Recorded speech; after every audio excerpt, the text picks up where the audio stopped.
last game for the men here tonight with IPFW and the St. Joe Pumas. Although, John, it may not be the last game for St. Joe tonight, because it looks like they are going to be in the running for selection tomorrow for the NCAA playoffs, starting here in the region next Friday and Saturday. Yeah, since they went to the 6-team format, it allows a team such as St. Joe with a 12 conference victories tied with Kentucky Wesleyan. It allows them, you know, when they had a good season, to get themselves into the tournament and compete for the national championship. They should be able to make it. I bet you guys would like to have had that 6-team format a couple of years ago when you were right there knocking on the door. And then last year, though, great year for IPFW making that NCAA. It gives the Dons a nice chance tonight after not having a kind of a disappointing season for them to come out and have a last game, a senior night against an NCAA tournament bidder. Well, they'll give it their best shot. These seniors have really pulled some things together here in the last 2 or 3 weeks and let it go. We should take this time to inform you that this college cable access sports presentation is underwritten in part by a grant from Cable Access Incorporated of Fort Wayne, Indiana. Well, John, we also have these 4 seniors from the IPFW squad, and you've had the opportunity at least 1 year to play with all 4 of these guys, and some of them even for 3 or 4 years along the way. How do you think they're feeling tonight, as this is the last chance they're going to have here to perform at IPFW? Well, since I was a senior last year, I have a good feeling of what they're doing right now. You know, they're thinking, hey, this is my last go-about. You know, this is my last time to show my stuff. You know, they're not going to be making the postseason this year, but they have an excellent opportunity to come out and play a very tough team and showcase their talent. These guys are thinking, you know, hey, you know, tonight, you know, I got nothing to lose. I'm going to go out and play as hard as I can and show the fans how much I appreciate them for being with us, and the fans in turn are going to show their appreciation to these seniors. And as you and I were talking at the break here a few minutes ago, this series with St. Joe and IPFW has been an excellent basketball series, because the games are always hard-fought, closely contested. Whether one team is having a fantastic year and the other one so-so, it really doesn't matter. And especially now that we're down to this last game of the year, everybody's going to be ready to go and say, hey, this is the best I got, so here we go with it. That's correct. These guys want to come out and say, hey, you know, it's an excellent opportunity for them. And the St. Joe IPFW rivalry is almost like well, for Division II basketball in Indiana, it's almost as a rival as the Indiana-Purdue, I would say. A little bit. Every game in the past 3-4 years has been within 5 points. This last meeting this season was a 13-point victory by St. Joe. But other than that, it's been a closely hard-fought game. Now we're going to take you down to the public address announcer for the starting lineups.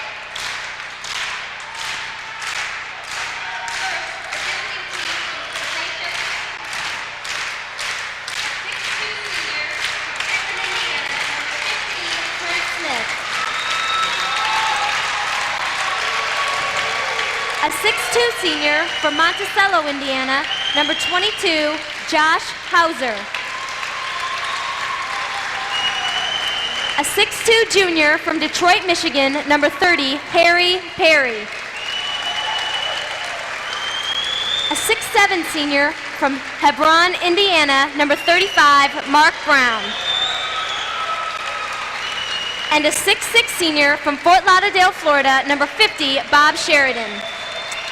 The Pumas are coached by Bill Bland and assisted by Eric Foister, Jerry Hoover, Jim Christ, and Ernest Watson. So we have and one now of the for your IPFW Mastodons. Hauser, Perry, Brown, and Sheridan as the starters for the St. A 5'10" senior from Greenwood, Indiana, number 4, Jeff Smithy. A 6'1" senior from Grand Rapids, Michigan, number 23, Scott Simmons. And one junior.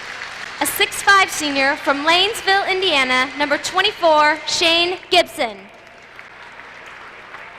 A 6'4" senior from Flint, Michigan, number 40, Lan Bullard.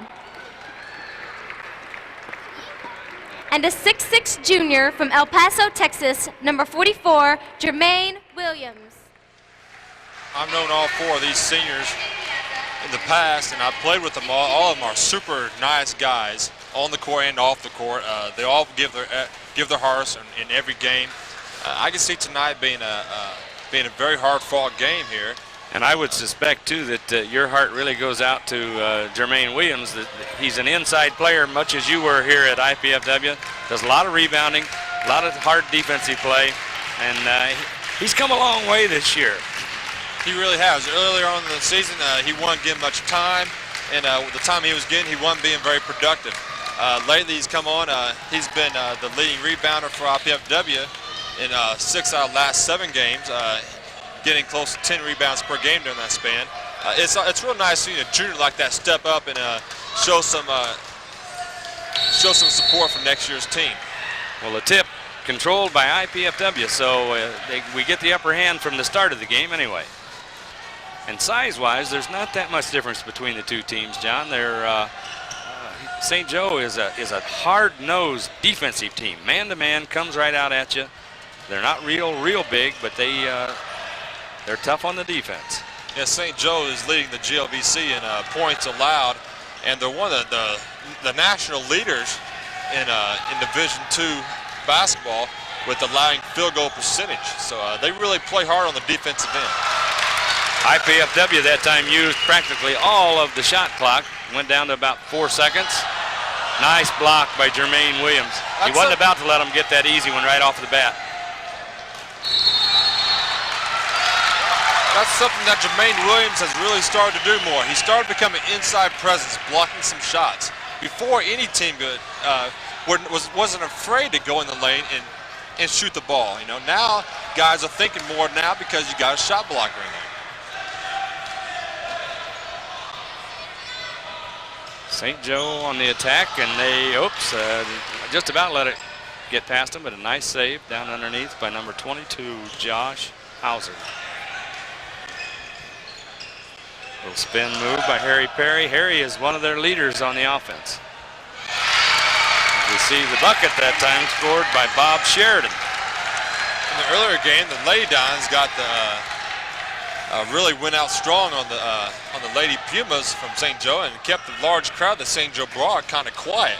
Yeah, they really they jumped out on them in a hurry. Yeah, and as you're hearing, St. Joe scored the first bucket. St. Joe fans are getting their money's worth now. Heads up play by Scotty Simmons that time, and then again here on the defense with a steal. And Scotty is up among the leaders in the conference on the defensive steals, as well as some of the offensive categories. 2-2 tie, and we've played about 2 minutes. Scott Simmons, he's really poured it on the past 7 games. He's been about 20 points in 6 out of the last 7 games. He's really taking advantage of the situation now. You know, he fought the flu bug for a while, and but he's come back now, and I think he's ready to go. He sure is. He's playing the basketball that he's very capable of. And Land Bullard is another one that's had kind of an up and down year. It's been one of those things where it's been feast or famine almost for him, but played well here of late. IPFW's defensive intensity seems to have picked up here tonight too. They've closing off the lanes, getting the help defense in there pretty good. Harry Perry had the ball stripped, and Jermaine Williams came up with it. Jeff Smithy down quickly. Nothing going. Too many purple shirts in there, John, for anything to develop for IPFW. St. Joe does an excellent job getting back. They don't allow any fast break points at all. They do a fabulous job. This possession, it appeared that St. Joe was in a tight zone defense, 2-3 zone. It was really packed back into the paint. Yeah, St. Joe, I'm sure they play a lot of multiple defenses to keep the offensive guessing. You know, and since such a great defensive team, I'm sure that that's what the St. Joe coach has them doing, switching from man-to-man to probably a matchup zone. Good hustle defense, or a rebound that time by Mark Brown, number 35 for St. Joe. It's a little bit of an emotional time for the seniors on IPFW, you know, for being a senior night for them. You know, sometimes they get a little intense and maybe a little too hyped because of senior night. What they need to do is relax a little bit and get into the flow of the game. First foul of the game was called there against IPFW. Scott Simmons picked up his first. Jeff Smithy. Good defense on Trent Smith. And we get a travel by number 35, Mark Brown. Couldn't get the ball and his feet going at the same time. He saw the baseline opening, and yeah, like you said, his feet were gone before the ball even touched.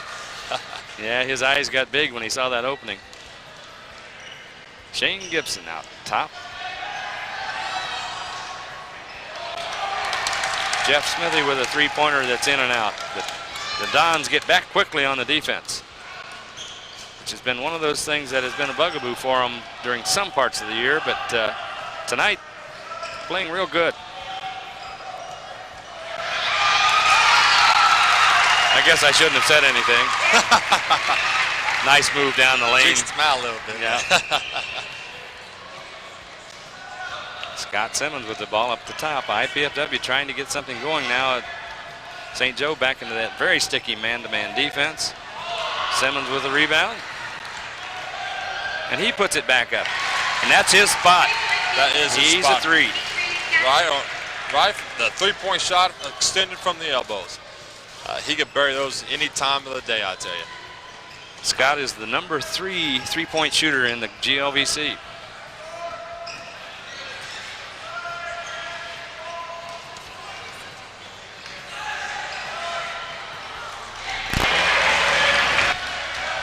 IPFW on top here at the 15-minute mark with a 7-4 lead that might be increased, and it is.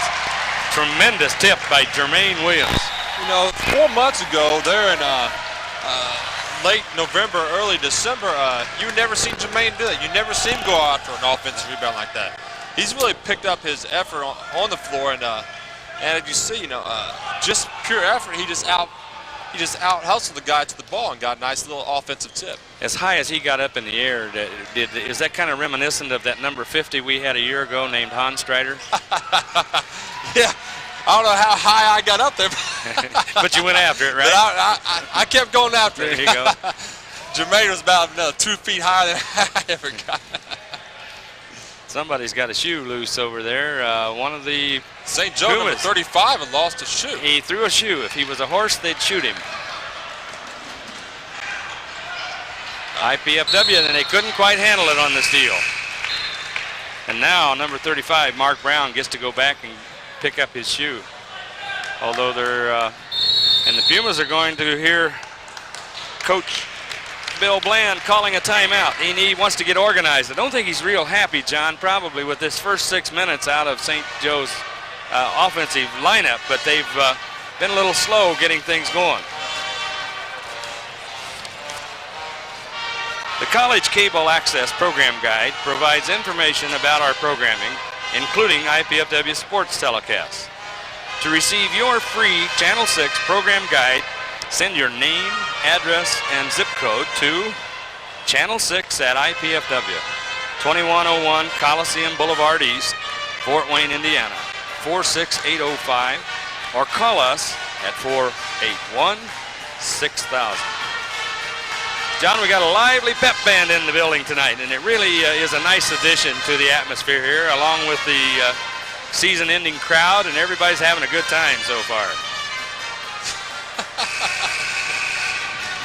Yeah, you would think that a Budweiser truck would fly across here this court here with a couple of Clydesdale, but according to the music, but yeah, it's real nice. And you know, if you had a little bit of time, I would do a little singing for you too, but I think Dave would just kick me off this booth if I. We'll see. We'll save that for halftime and see if we need a little filler.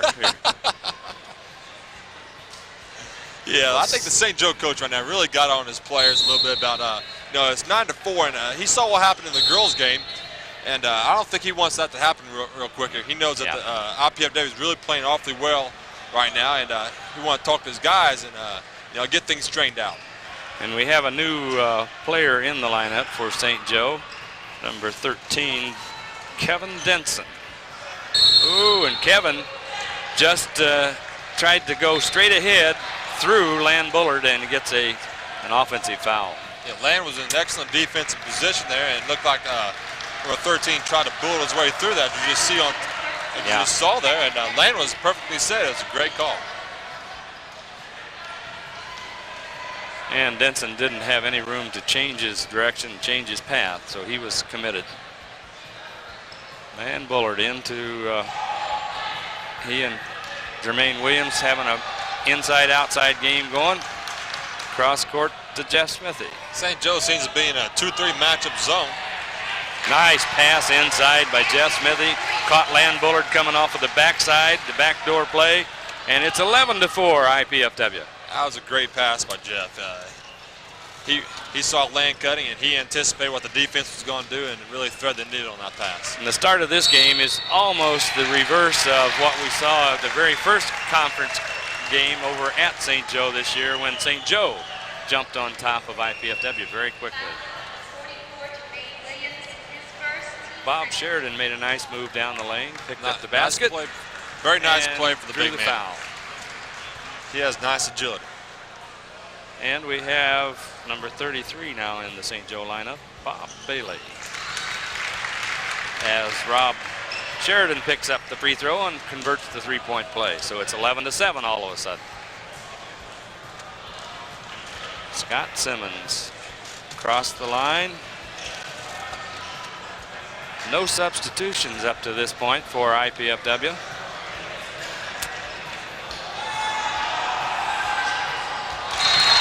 Nice look inside by Jermaine. He didn't quite give Lan a pass that he could handle along that baseline, but good recognition of what was available. Yeah, that was a really smart movement without the ball by Lan Bullard. He saw that the defense collapse from Jermaine. He cut the basket and it just happened to go off the hands of Lan Bullard. Yeah, Lan's been in the game tonight. He's been moving on the offense, playing the good defense. Sometimes he gets standing a little bit, end up watching the game, and he's really not into it. Like you said, he's into it defensively and offensively.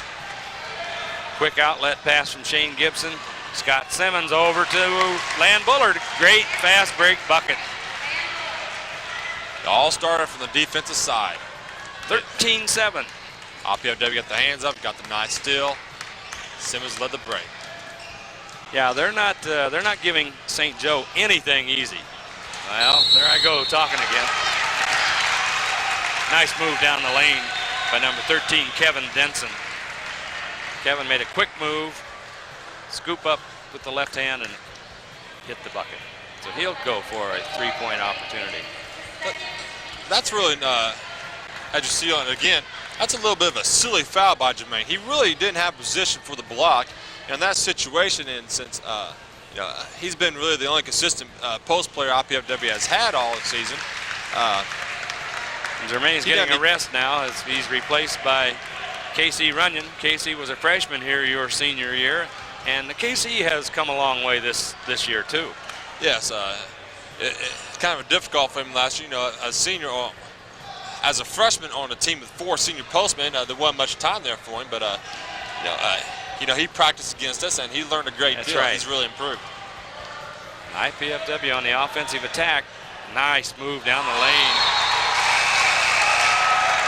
And as Scotty Simmons went down the lane, other IPFW players didn't drop off and get set to receive a pass. So he got the shot blocked decisively by Rod Bailey.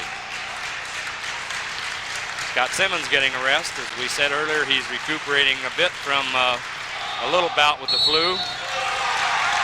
A little careless ball handling on the sideline. Casey Runyon loses the ball out of bounds. It's St. Joe ball. That's something that really has happened to IPFW most of the season.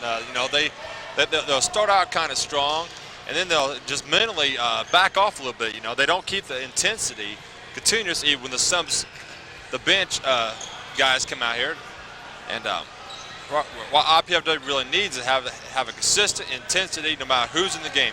If you're coming in, you got to always keep playing hard. And right there, Casey really wasn't expecting the ball, and just by lack of intensity, mishandled it. And defensively, all it takes is to fall asleep for the length of time it takes to blink the eye, and there's the advantage, and away they go. Especially against a very good team such as St. Joe. Yeah, they cut and slash and move down the lane and flash in and out, and a lot of movement. Yeah, if you're not into it for the whole game against St. Joe, Russ Marshnick that time maybe got a little of it over anxious and trying to push the ball inside, and it really wasn't there. The opportunity wasn't there. He did shut down the possibility of a fast break basket. Andy's got to be feeling a little bit worried now. His 13-9 lead's been cut to 1. And he's got 3 of his starters on the bench here. He's kind of hoping some of the bench players who's in there for those 3 stars gives us some defensive help here. IPFW has a couple of new faces in also. Russ Marcinek, as we said, is in at the point guard. And Jason Burkhart is in to play an inside position along with KC Runyon. And we see KC was just a little bit slow getting over on that help side to cut off the drive by Rod Bailey, number 33. Lan Bullard now giving Shane Gibson a rest. Shane is the last starter to get a breather. Casey Wren is going to have a bright future here at IPFW. He's really improved his post-up skills, and he's really got a nice shooting touch. One thing he really needs to work on is, as you saw in this last play, was his footwork. He's a little slow on his feet. He needs to spend a little time this summer working on that. Opportunity for the Pumas to take their first lead, and they did on 2 free throws by Rod Bailey. So it's now 14-13 St. Joe. IPFW really needs to get really a good shot here. They really need to work and use the clock and really get an excellent shot. The last couple times down the court, they really haven't got anything. And again, they're unable to handle the ball. And this is the kind of thing that has been a problem for the Dons all year long. They hit a little stretch, can't quite get things to go smoothly, and there it goes in terms of kicking the ball out of bounds. Well, we would invite you to tune in to Channel 6 Friday evening at 8 o'clock to see NCAA volleyball action as the 49ers from Long Beach State University beat the IPFW Volley Dons. Catch all the action of IPFW volleyball right here on Channel 6. And that Friday evening that is mentioned there for the volleyball is Friday evening, March 25th. Yeah, right now Andy's speaking with his players about play very intense basketball, okay? Physically, you're on the court, but he wants you to be on the court mentally also. I've been in some of those timeout situations, and Andy has a pretty good way of waking you up, shall we say, about you getting you mentally there. You mean he might have called your number once or twice? At least per game. Yeah, there you go. All right, back at the action, and we're at the midpoint of this first half. IPFW trailing by 1 against St. Joe. Good hustle defensively by Lan Bullard, but he couldn't quite steal it and stay in bounds at the same time. And that will not change the shot clock because there really wasn't an official change of possession. Lan Bullard coming off of a knee surgery last year. He only played 6 or 7 games, which was minimum enough for him to be medically redshirt to give him another year of basketball. Had rehabilitation for 9 months. Really worked hard in getting his quickness back. You see he wears a thick brace. Mark Brown hits one off of the glass. Do you suppose he called that? Well, he should have, because I believe the banks are closed at 8 o'clock here in town. That's right. Nice move by Scott Simmons. Got the ball up, but couldn't get it to drop. And that, too, has been a problem for the Dons at times. They hit a stretch where when they do get the good shot, it just won't fall in for them.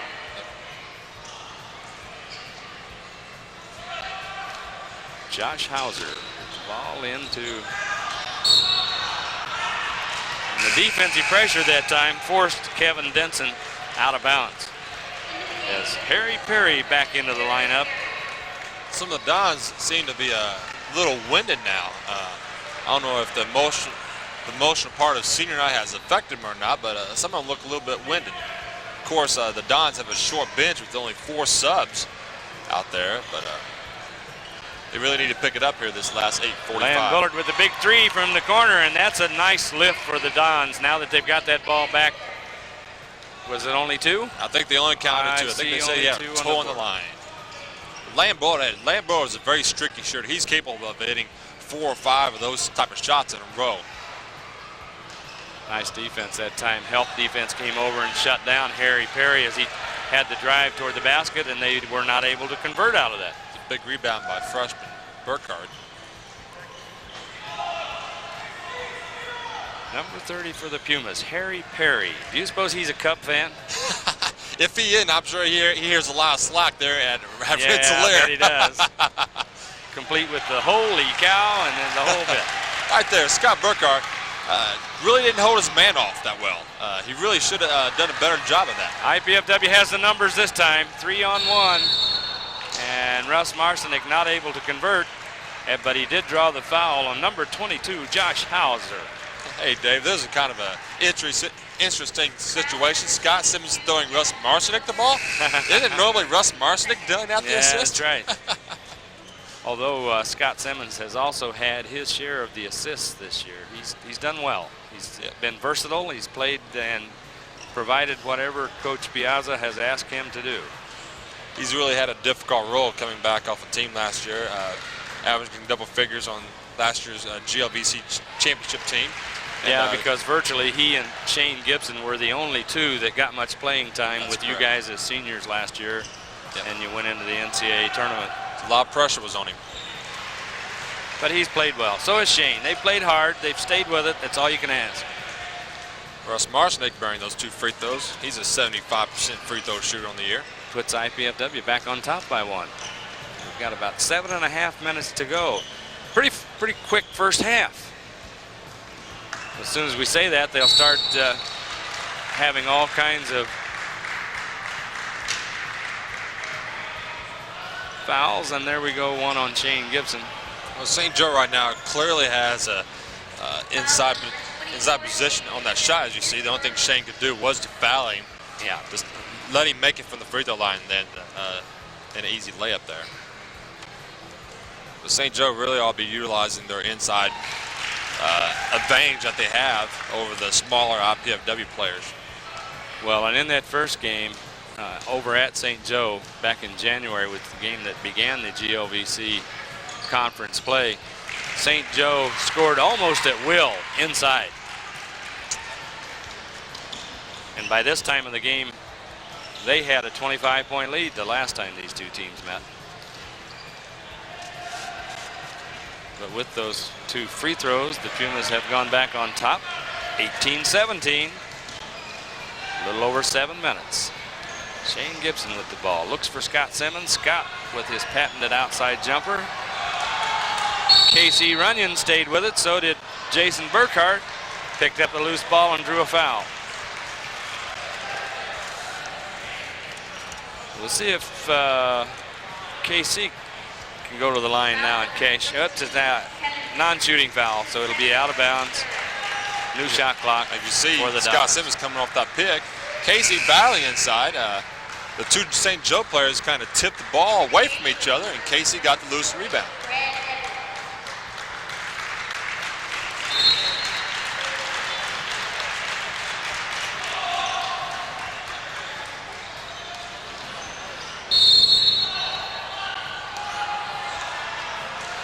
Scott Simmons drove the lane and drew the foul. It's only the 4th team foul against St. Joe, and as aggressively as they play, nose to nose, belly button to belly button, you would think they might get called for a few more fouls, but they're pretty good. They're very agile. They're very quick. Yeah, I believe the referees, they're just allowing both these teams to just play the game as they can play it.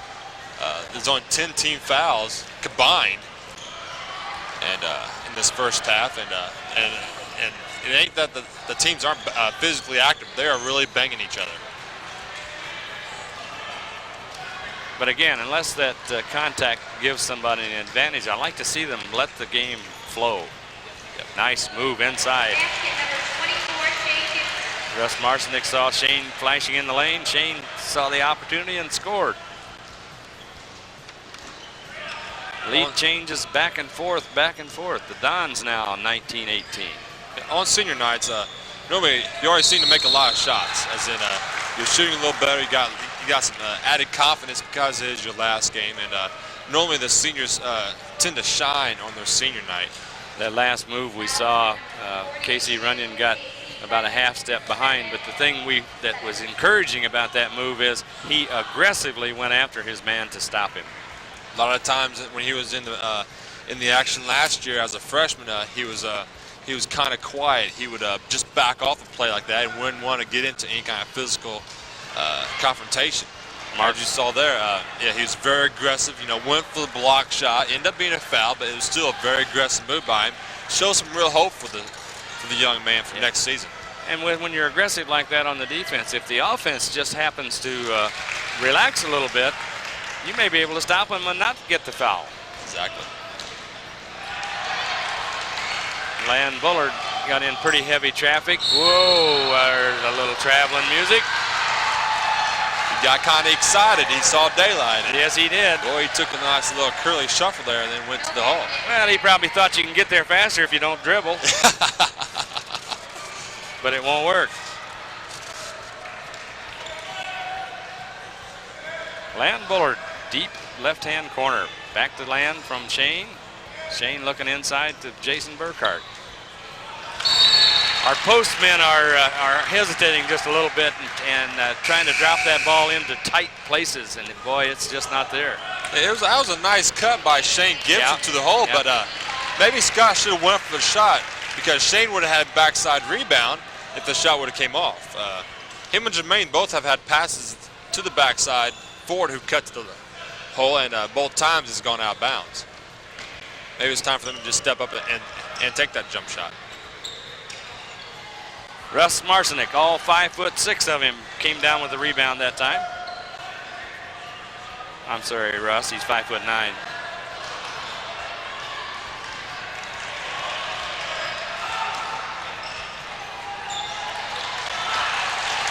Again, just a little bit too much traffic to try to push that ball into a place that there was no hole for the ball to get through.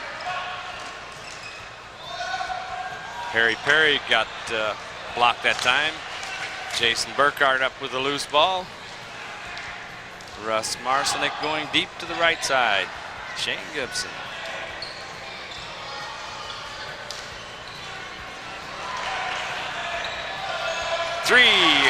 Two. He was inside the line.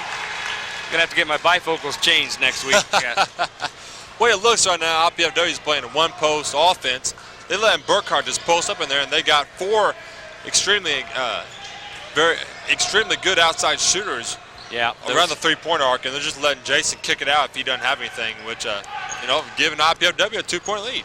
The offensive set, you're right, is just about lined up around the arc. One man inside. Good defense that time by Lan Bullard as he was heads up and alert. And I think maybe that time the official got suckered into an acting job. There didn't look to be much contact there at all. No. But I guess from our angle, that's maybe why we're up here with these microphones in front of us. Well, when the game's over and we give out awards, we'll have to remember Josh Hauser, and he'll get an Emmy for his acting award. He sure will. All right, St. Joe throws the ball away. Now it's out IPFW's opportunity. We was talking to you earlier about how competitive these two teams have been in the past. IPFW with the 4-13 GLVC mark has a 2-point lead on the St. Joe team that has a 12-5. And we're approaching the halftime mark here. So you can see how competitive it really is out here. Scott Simmons saw on that last one. He knew what he'd done wrong, so he said, "Get it to me again. I can get it right this time, guys." And the way he's been shooting the last couple games, I wouldn't give him an ounce of air to breathe on. But that time, St. Joe left him after that second miss. After that first miss, hey, you can't let a three-point shooter spot up 2 times in a row. IPFW all of a sudden 24-19. That's got to be their biggest lead of the game.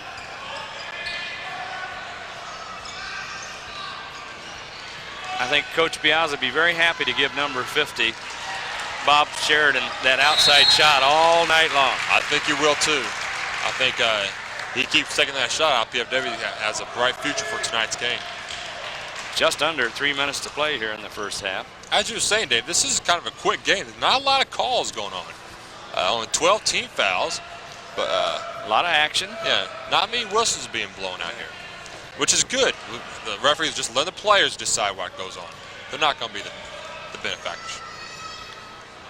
Yeah, in fact, probably the best officiating is the officiating that doesn't let a guy get an advantage somehow.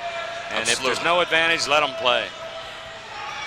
Land Bullard with a deep three. And that time Shane Gibson called for an over-the-back foul.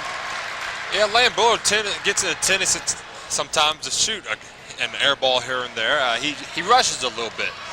But I guarantee I've seen, I don't know how many times I've seen him during practice hit 5 or 6 three-pointers in a row from out there. And he gets a lot of arch on those shots. They look like they're going up and curving around the rafter and coming back down. Jeff Jackson in the ball game for the IPFW Mastodons, number 50. He's a quick little freshman. You're going to hear a lot of his name. Remember that, Jeff Jackson.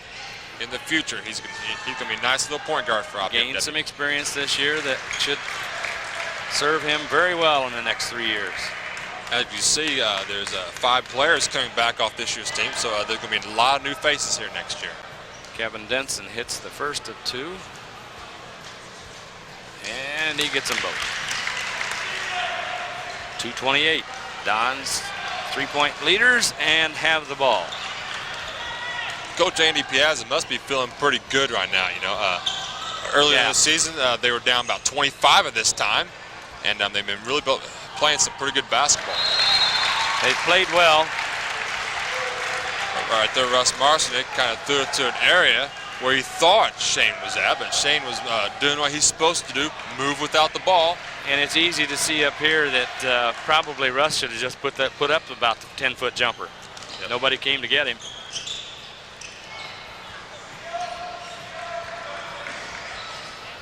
St. Joe, pretty good three-point shooting team, but they haven't been shooting many.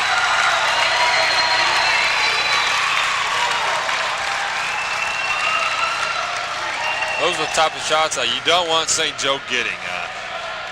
Looked like Burkhart found a wrong man, and Shane Gibson and Burkhart were both double teaming the same guy when Burkhart should have been on his man and left the guy loose for an open dunk.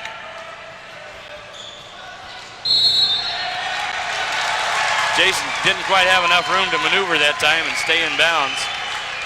You know, you look at the score of this game, and as being as low scoring as it is, although still fairly well played, you would think this would be to St. Joe's advantage because they play that really tough defense. They're number 1 in the conference in scoring defense.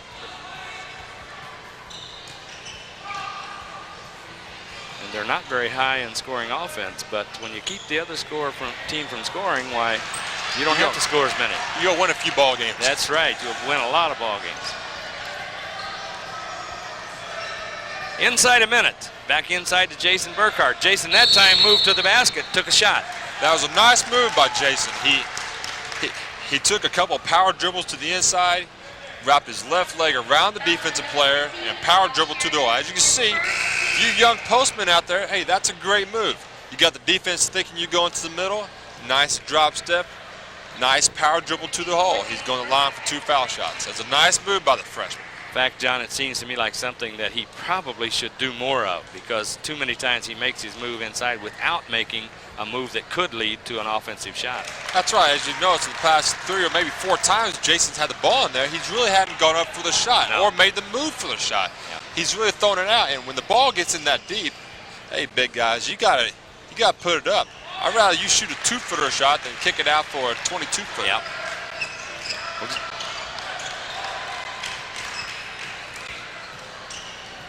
Well, we're nearing halftime here. We have just about 45 seconds to go, and we invite you to stay tuned at halftime, where you will see the presentation of Exploring the Possibilities. As St. Joe is on the attack with the offensive ball, they don't take the outside shot, but they worked and got a pretty good inside shot.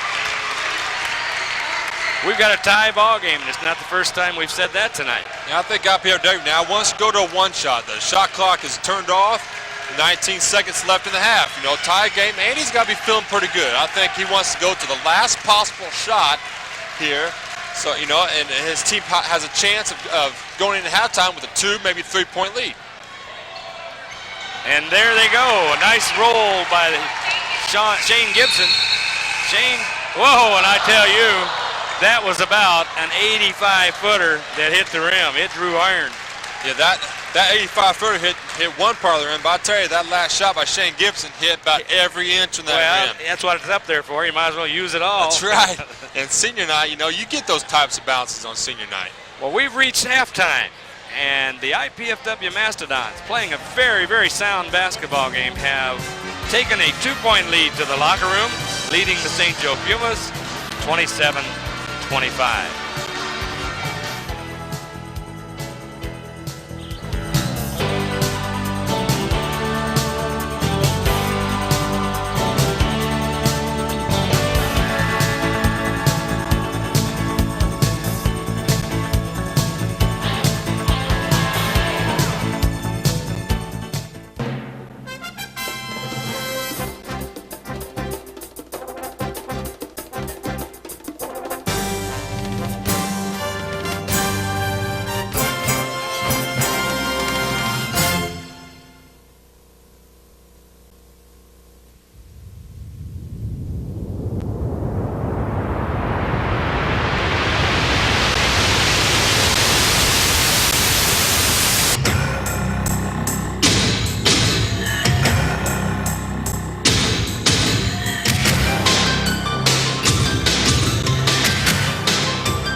Critical value.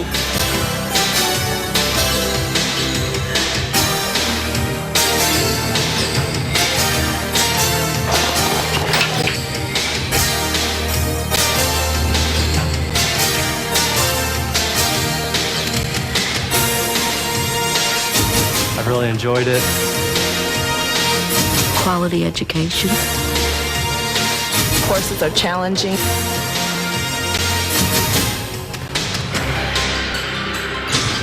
There's really a good quality work here.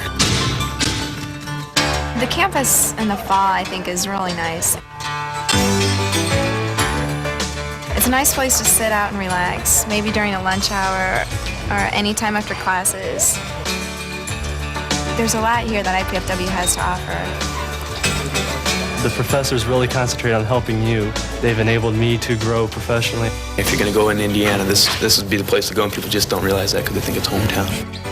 Many of the professors here at IPFW have gained both national and international recognition through their teachings. I know a lot of people say that if you go to a small campus that you won't be able to find a good job, but I've been interviewed with General Motors, and they chose myself and another girl from IPFW, and that gives me great confidence in this school. Yes. Welcome to the weather report. Skies are going to be clear. The temps are going to be nice. Let's take a look at tomorrow. We can see how the system moves. We are very fortunate at IPFW to have a music therapy program. We have a career service area that finds employment for students, sometimes career-related while they're in school and after they graduate and after they become alumni. We have multicultural services, special services for African American students, for Hispanic students. We have a Women and Returning Adult Center for our large returning adult student population. So basically, I know everybody in this lounge. I could say Chinese, Japanese, Korean. The Office of Multicultural Services provides personal counseling, academic counseling, and also cultural heritage programs primarily geared for African American students and Hispanic students, and also any other student on the IPFW campus who would like to take advantage of our services.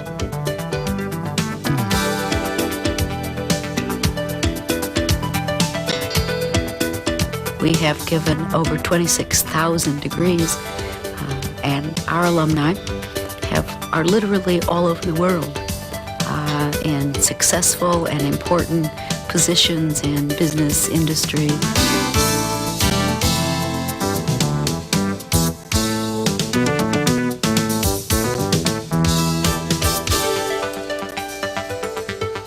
Oh, good question. For example, and these two go together. Now think about that argument, especially from our perspective today with our concern with the environment. Which is better? We had some kind of patent infringement case. We thought somebody was infringing upon our patent. Temperature, stagnation, temperature corresponding to thermal value, you could determine the stagnation properties. In other words, what you are going to do, you are going to pretend that you decelerated the flow from whatever it was to this point.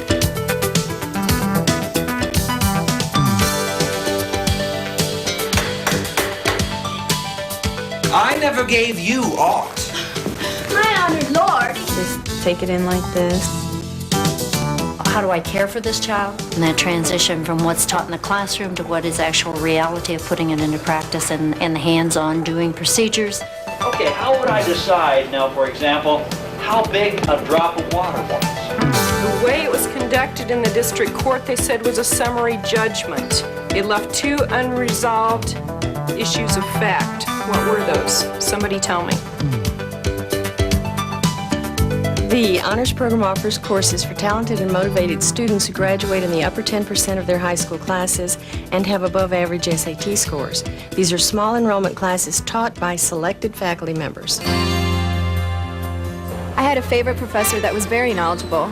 I know he knew a lot about his field, and it really helped me to understand through personal stories he had. We try to know as many students as we possibly can by their first name and really develop long-term relationships over the 4 years that they are here and even beyond. A student that would be interested in attending IPFW would have a full range of companies to consider at the time of graduation. Yeah, I just accepted a job in Denver, Colorado with one of the largest Big 6 firms, a public accounting firm. Recent recruiters here include IBM, Xerox. The professors here really helped me through my interview process. I knew I wanted to relocate. Not only the local companies are involved in recruiting the students, but companies throughout the United States. Helped me land one of the most desired jobs in America. I myself and many people I know also work while going to school.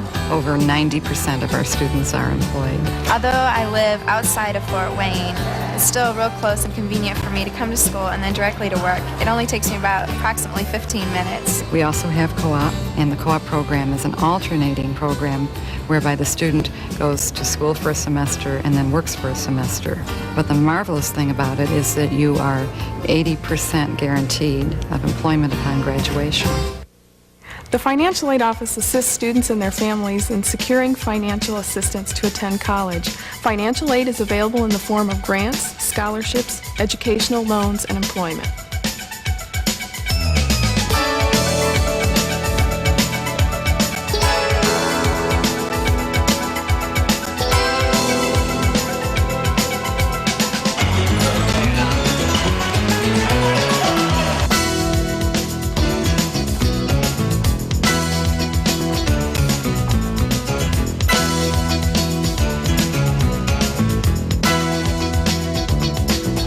I've been undecided about my major for a while now, but they really helped me a lot.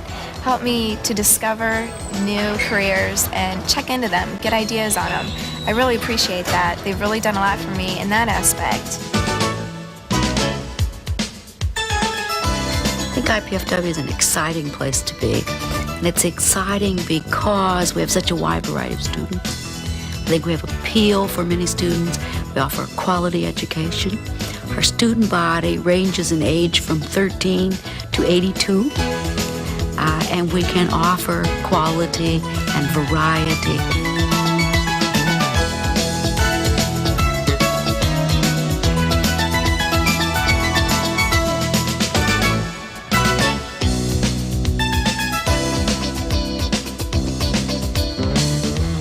The possibilities are endless. The opportunities are here for you. Won't you come and look at the opportunities and explore the possibilities and become a part of Indiana Purdue at Fort Wayne?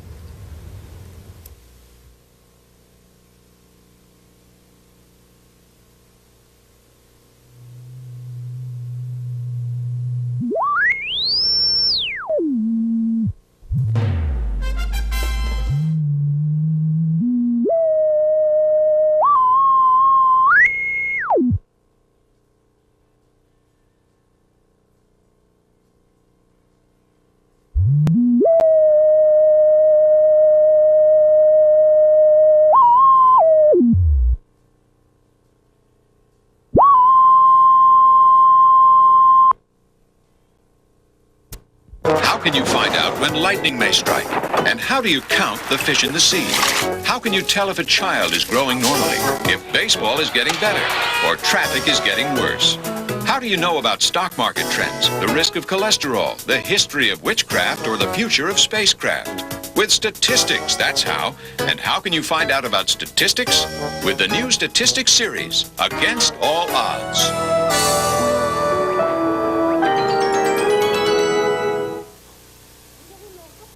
Children are the largest group of Americans living below the poverty line. They have to reach higher for what others take for granted. Health care, balanced meals, encouragement to learn. But with help early on, children in your community can gain the skills to get out from below the poverty line. It takes programs like Success by 6 and people like you to help them take the first step. Call to learn more. Change the world of a child, and you change the world.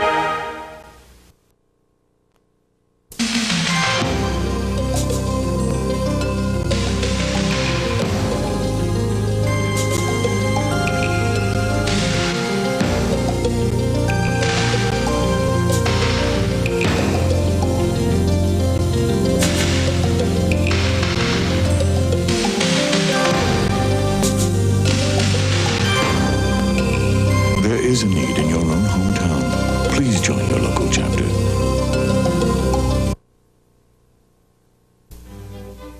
For over 2 millennia, Western society has generated a rich visual tradition of painting, sculpture, and architecture. What do these images mean? How can we understand them? Art of the Western world will take you on an exciting journey that will suggest answers to these and other questions.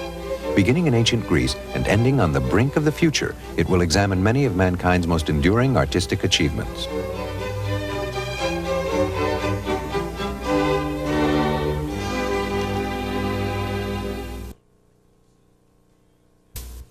Vince, that new dummy cam is great. Yeah, it'll sure give people a whole new outlook on what it's like when you don't wear a safety belt.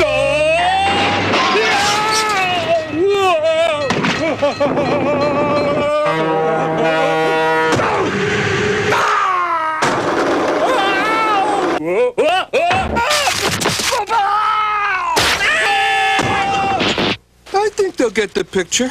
You could learn a lot from a dummy. Buckle your safety belt. Mental illness.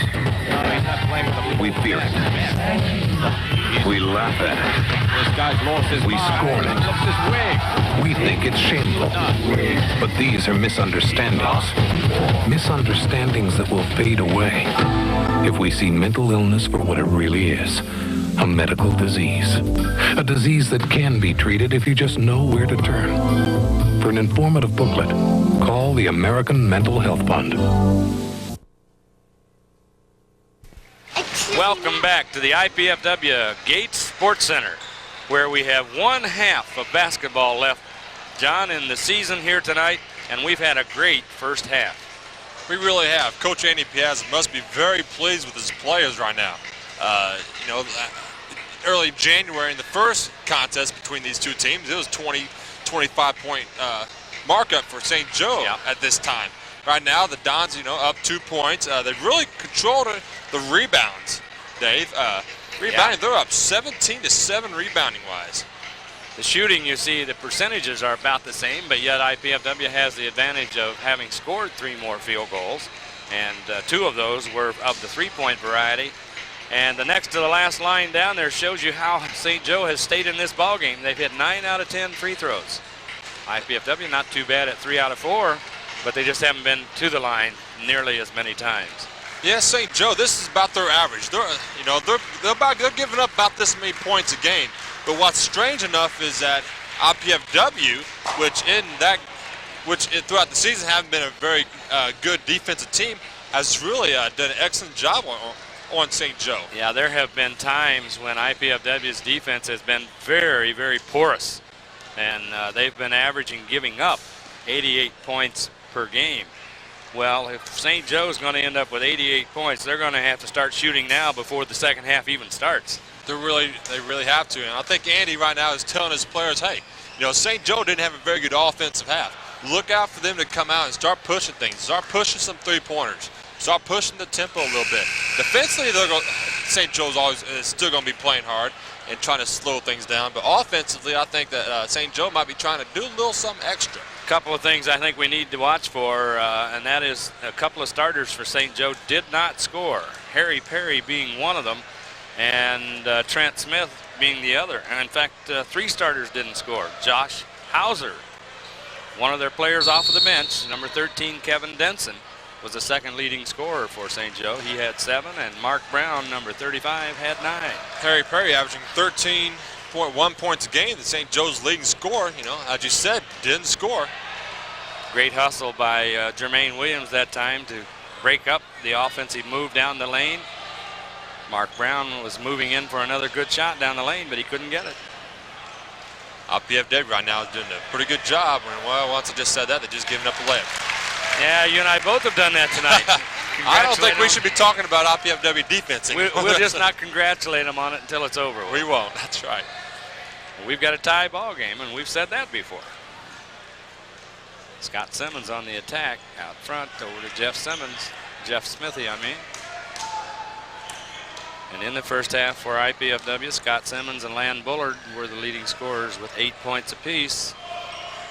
Shane Gibson, relatively quiet, but he may have an opportunity here in this second half to go out in a blaze of glory. Nice entry pass by Scott Simmons. Shane Gibson drew the foul. IPFW only drew 5 fouls on St. Joe at the start of this, or in the first half. And there we see a quick inbounds move, nice move by Lan Bullard coming off a pick, hitting the layup. That was nice patience by Scott Simmons. He saw 2 guys open earlier in the game, and he waited for Lan to curl right around the lower pick by Jermaine, and hey, he was open. Nice pass. Bob Sheridan pulled down the missed shot by Harry Perry. Out to Mark Brown.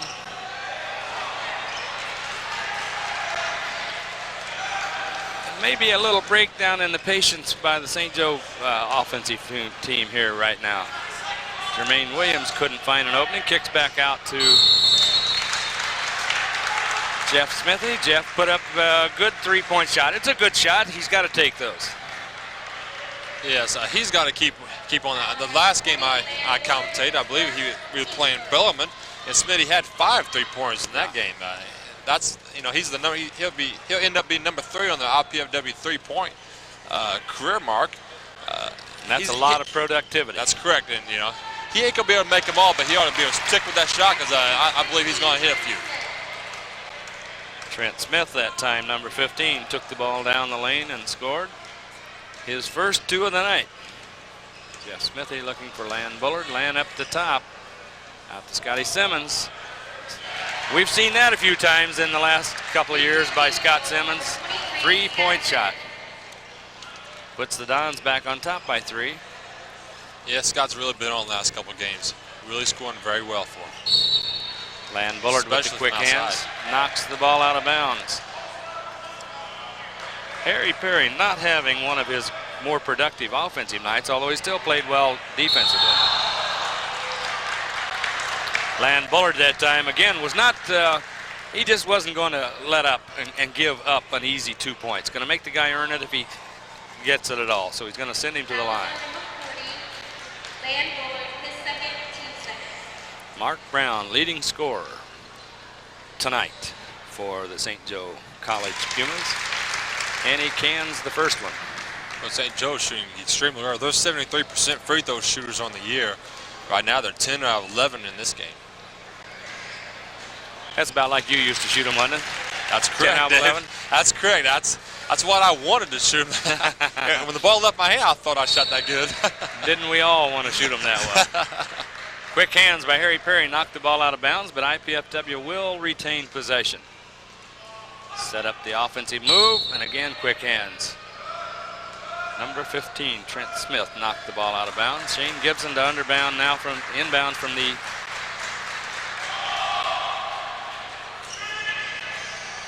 Lan Bullard. IPFW just having a tough time against this sticky man-to-man defense. Although that time Scott Simmons made a nice move around. Lan Bullard had an opportunity to go through, and Jeff Smithy kept it alive, whipped it over to Land, and we got 2. Yes, Dave, as we talked about earlier, IPFW controlled the boards the first half, 17-7. And as you saw right there, they stayed with it. Mark Brown with a strong move down the lane. I really don't think IPFW can afford to just trade baskets with St. Joe. I think IPFW needs to pick it up on the defensive end, get a couple of stops if they want to be successful tonight. And there we had a scene that you'll see a lot of times. It looks like maybe up on top there was a good block, but the official feels he saw some contact on the body down and below, and there was some body contact. So Land Bullard will go to the line. Land has not shot free throws yet tonight. He has 2. First one gets a nice shooter's roll, had that nice rotation, hit the front of the rim, and made it kick up and go in. 35-33. Don's in the lead. And here comes Kevin Denson into the St. Joe lineup. Kevin, as we mentioned, was the second leading scorer in the first half. He replaces Josh Hauser. 36-33. IPFW has stretched that 2-point lead into 3. Well, they need a really good defensive stop. They need St. Joe is doing a lot of cutting right now. And down the middle, and not getting the help side defense. Yeah, the weak side really needs to come over and help out because St. Joe just cutting guys down the middle, but IPFW didn't have any help side. And especially since IPFW is they're cutting off the passing lanes pretty well, so it has to be a move that goes down the middle. And we have on that move down the lane by Scott Simmons. Drew the foul. And it will be an out of bounds foul. It was after the shot. Number 50, Bob Sheridan. I guess it was after the shot. The replay might suggest it was right on the shot, but at any rate, IPFW inbounds from underneath their own basket. Ball out to Scott Simmons. Scott's very quick with that first move, first step on the offensive move when he goes to the ball. He can change directions, kicks it out to Jeff Smithy. Into Jermaine Williams. Jermaine with a nice quick move. Strong to the hoop. Very strong move. Jermaine took on 2 St. Joe players that time. Split the defenders, took it straight to the hoop. It's a nice, strong move. And speaking of splitting the defenders, although nice defensive move that time by Land Bullard to pull down. Jermaine Williams that time had the inside rebounding position, and he got put into orbit. Yeah, maybe Shane should have took that a little stronger to the hole. He decided to pull up for the jumper. I think he did. Maybe he wanted to avoid the charging foul. Thought he would not be able to control. Ball inbounds to Jermaine Williams. Over to Land Bullard in the deep corner. And again, they're having all kinds of trouble inside right now, as in 4.5 minutes, St. Joe has drawn 5 fouls. And that's as many as they had in the entire first half. Maybe they're getting a little tired. That ends up being the 4th on Mark Sheridan. It just seems that he's just reaching in a little too much. He had a pretty good first half for him, and it's going to be kind of bad for them. You're going to miss him off the bench. But Rob Bailey, who is replaced now, Bob Sheridan, played a pretty strong first half on the boards. Right now, IPFW going with the 4 seniors there. And actually, they got 4 guards in the game. Shane, this is the first one. Last year, Shane Gibson was, shall we say, 2 or 3 man on the team, more of a wing. He's more of an outside shooter, but had to play a little inside tonight. Well, he's had to play a lot of inside for the Dons since Christmas. 4-point lead for IPFW, 39-35.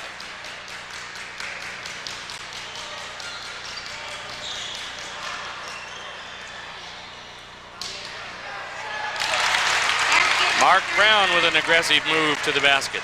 Scores 2. nice move by Scott Simmons that time, and he drew the foul. Yeah, Dave, we was talking there in the first half how it was going by pretty smoothly, pretty quickly, you know, because there wasn't many fouls. Not many whistles, but it seems now the referees are, you know, cleaning it up a little bit. You know, they're calling some reach-in fouls there. And that is foul number 7 on St. Joe. So IPFW now in the bonus, and with 15 minutes of play, to be in the bonus could be a big factor in this game if they hit them. It really could, that's right.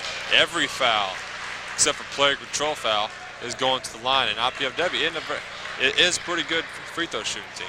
And after 2 more, they'll be going to the free throw line to shoot 2 every time, regardless of the nature of the foul. Some might call that a double bonus situation. But IPFW back out to 4-point lead, 41-37. Just under 15 minutes left in this second half. And if IPFW can be a little more effective defensively against Mark Brown, he seems to have been the main part of the offense. But there we see Harry Perry, and we knew he had to make some before the night was over. Land Briller played a very good defensive half and a quarter there. Land really wasn't letting Perry catch the ball. That time Land sagged over, helped out, didn't lob to the inside guy, left Harry open for the 3. Nice strong move that time by Jermaine Williams to the basket, and he got the roll. St. Joe got in a little bit of a hurry that time and misfired on the pass. So IPFW coming back now with a 3-point lead and the ball. We'll hear something out of Shane Gibson before this is over also, John, I think, when we get down into that crunch time. Shane will be the man to go to. He's been through all the wars of last year. He's played Division I basketball. He's a heck of a player. Nice pass by Jeff Smithy, and Jermaine Williams left no doubt about that ball. It's going down. Jeff had a great hustle for that rebound, and he just saw Jermaine starting to make a cut. It was a great no-look pass, and Jermaine had the one-hand dunk. Speaking of one-handed dunks, that number 44 of last year, that uniform that Jermaine's wearing, old Doug Ranke of yesteryears, had a lot of them dunks. Maybe, what do you think, Dave? Would it be in the uniform at all? It might be. Might have been that Doug left a few hanging around there. To take no credit away from Jermaine, he's an excellent basketball player. Picked up his 3rd foul there. I think Andy's going to see him a little bit, bring him back in here in a couple minutes. Yeah, so he needs a rest. Get him a little rest, let him get back in. That way he'll get it. If he gets that 4th foul, he'll earn it rather than get it because he's tired. And we see number 13, Kevin Denson, going to the line. Kevin was 3 for 3 in the first half, and he's making it 4 for 4. What is St. Joe now, Dave? About 13 for 14 from the line? They still have only 1 miss. Yeah. Yes. The other interesting aspect to their offense is that they do not take the 3-point shots very much. They've had 1, I think, but they've probably only taken maybe half a dozen. KC Runyon can hit that shot, but he rolls around and falls out.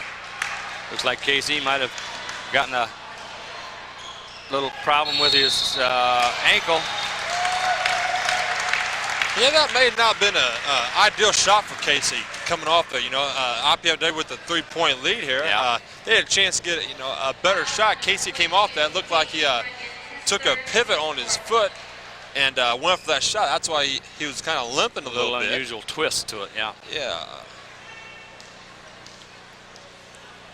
Well, here we go again with Kevin Denson to the free. Oh my goodness, they missed one. Suppose that'll be it for the half? Well, we hope not. That's right. And they're not in the 1-on-1 yet. A little string music there on that second one, though. That makes it a 2-point ball game. Don's in the lead and have the ball. And I think you're right on this offensive set, John. If they can come down and with a little more patience, work the ball a lot and get a shot they want rather than one they have to take. Nice inside look. Scott Simmons, and up it goes to Land Bullard. Nice little wraparound pass by Scott. And obviously you take that shot when you got it. Absolutely. Regardless of what the shot clock says. 4-point lead for IPFW. And we're inside 3 minutes. 13 minutes, I mean. Sorry. As a good baseline move that time by Kevin Denson. And Kevin off the bench, giving an awful lot of offensive punch to this St. Joe lineup tonight. Well, Dave, it seems like every time I seem to say something while IPFW is playing defense, St. Joe scores. Scott Simmons with a nice Folks at home, move. if you hear some silence during the IPFW play defense. Yeah, if the silence would keep St. Joe from ever scoring another point, we would be silent for the rest of the night. That's correct.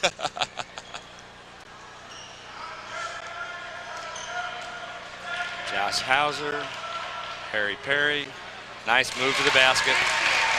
Well, he's too good a ball player to be silent all night long. It seemed to have been a matter of time. Now you hear the St. Joe fans are starting to get into it a little bit. They'd like to get excited, but they just haven't had much yet to crow about. And there we had not a good decision.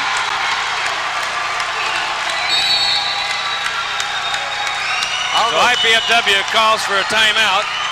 It's a tie ball game, 49-49. 11 minutes and 30 seconds to go.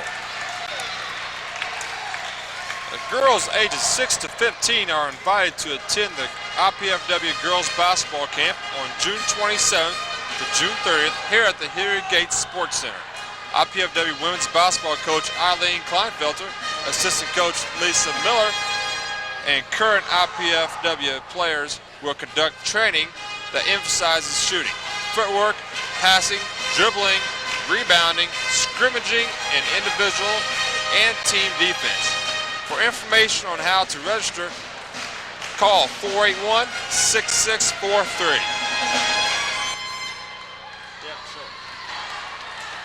Well, John, it's one of those ball games when they've played so far all this time and it's dead even. So it's now down to an 11-minute and 30-second ball game. And a change of possession that just happened there for St. Joe, that'll be a motivational lifter for them, you know. A big dunk like that is a crowd pleaser, it's a team pleaser, and it's an individual pleaser. It lifts the intensity of the rest of the players. And right now, IPFW seems to be on a little bit of a down note. They need to pick it up a little bit. I think it was an excellent time probably to take a timeout there because, as you say, that enthusiasm level from the purple uniforms had just risen about twice as high as it had been all year or all night long. IPFW quieted the crowd, took a little of the enthusiasm out of St. Joe. Now they have the ball, they're working it, taking their time, very patient, but not real good. And Lan Bullard with a great steal, and Lan was then run over by a runaway truck. I think Andy really wants to really have his players work the ball because he knows that St. Joe is being called for the fouls. Yeah.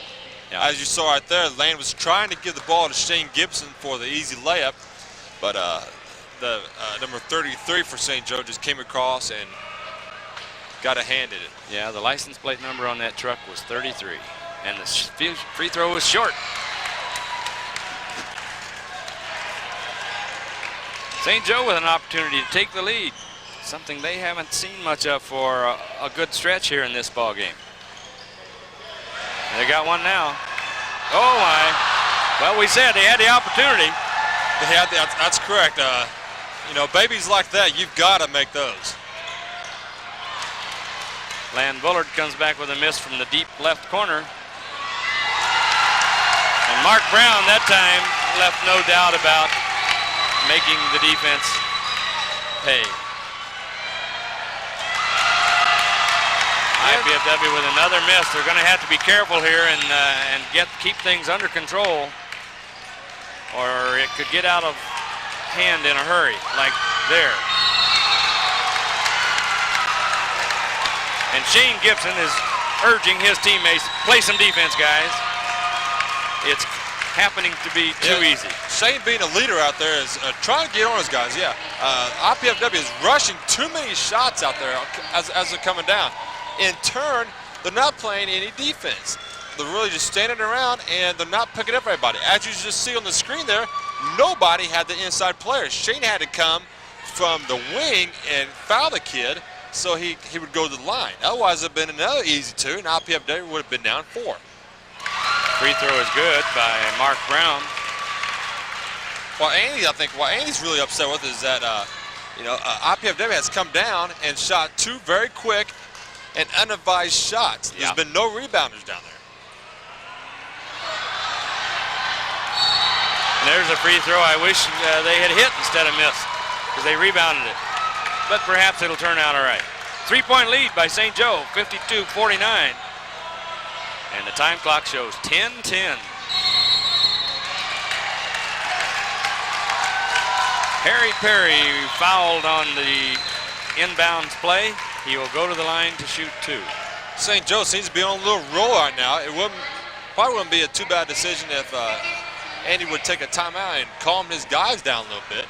But I think he's doing has a little bit of Bobby Knight in him here and just letting his guys play through it.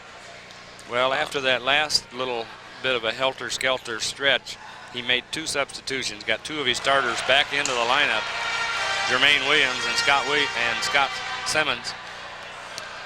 St. Joe with 2 misses in a row from the free throw line.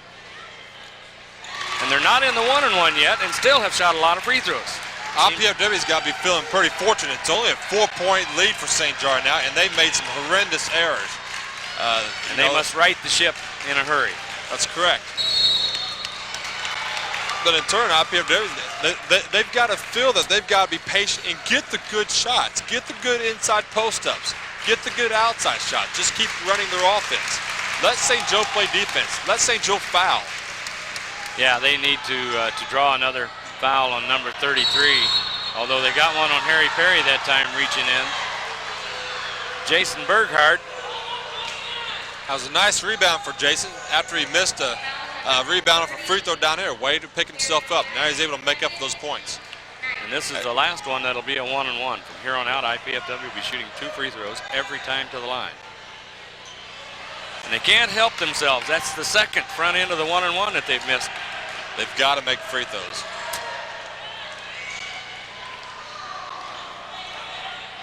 And they got to play the defense down inside. They got to keep that intensity for another 9.5 minutes, because that's what kept them in the game early. If he scores that one, he deserves it. That was a tough, tough shot. Yes, it was.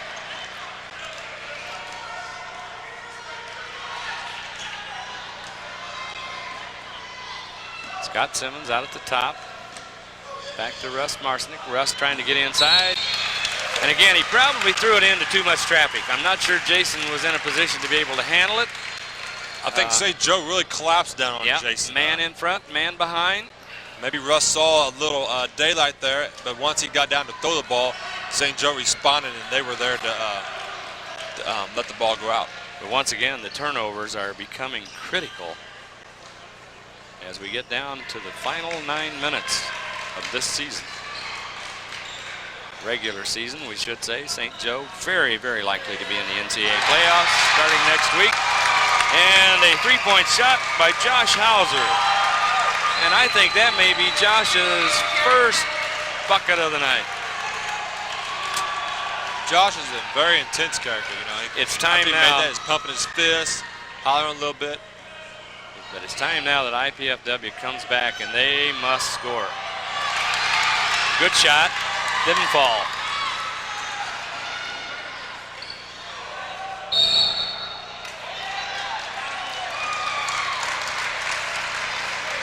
I think Jermaine Williams just picked up foul number 4 as he fouled Mark Brown. He seemed to have been just kind of pushing Mark out of the post area, and you ain't gonna get away with that. John, as an old post player, it just seems to me like there is always contact inside. So if an official wants to make a call, he can make it almost any time he. Oh, absolutely, Dave. The post position, I mean, the defense is battling for respect and position. Offense is battling for position and the opportunity to score. It's a battle in there, Dave. It really is. But I'll have to admit, too, on that last opportunity that Jermaine gained an advantage by the shove that he made, so the foul was a good call. Tie up, alternate possession to IPFW, so they keep possession of the ball, but that could be critical to them a little bit later. You see the score, 56-49. 7-point lead, obviously the biggest lead by either team tonight. That could make it 4, but that didn't fall.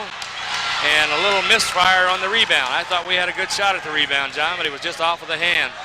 And if he cans that one, and that's the part of their game that's been silent all night long. And you see 2 straight 3-point shots by Josh Hauser. We'll be right back after these few messages.